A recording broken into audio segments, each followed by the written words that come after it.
Labor slush fund or just a coincidence? Now the auditor-general will decide. Mike Blake has agreed to investigate whether a state government grants program was used to bolster Labor's chances at the March election. The opposition's angry that just one non-Labor member got money from the pool and says it wasn't through want of trying. Signed, sealed and delivered.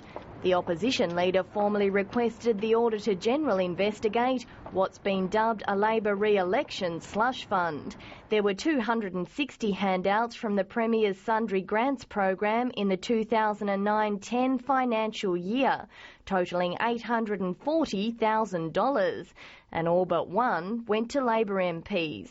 The whole thing smells right before an election. Tasmanians won't be fooled. Now the Auditor-General's looking at it. I'm pleased. It was discussed by other members of Parliament last week, Mr Dean and others. That says to me there's enough interest by members of Parliament about this. I should have a look at it. The grants were as varied as $1,000 for this fridge at the Rokeby Neighbourhood House to $6,000 for the Malua Memorial statue at Deloraine. Independent MLC Tanya Rattray-Wagner was the only non-Labor applicant to receive a grant. The President of the Legislative Council, Sue Smith, says most members were told the money had dried up.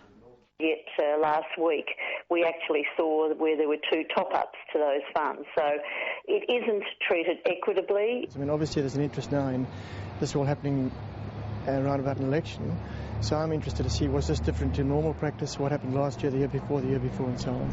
The opposition's also concerned about the use of money allocated to vital infrastructure and safety projects. Treasury documents tabled in State Parliament last week show almost $18 million has been redirected from projects like the Black Spots initiative to the Brighton bypass. It's important that we get road developments happening, but it shouldn't come at the expense of other road safety measures or other initiatives. They picked up another $19 million. Why can't they use that to move the bridge so the highway still bypasses Brighton, but they don't destroy the Aboriginal site? The government says it's not unusual for funds to be reallocated between projects that are in different stages of planning and construction. Anna Yard, ABC News.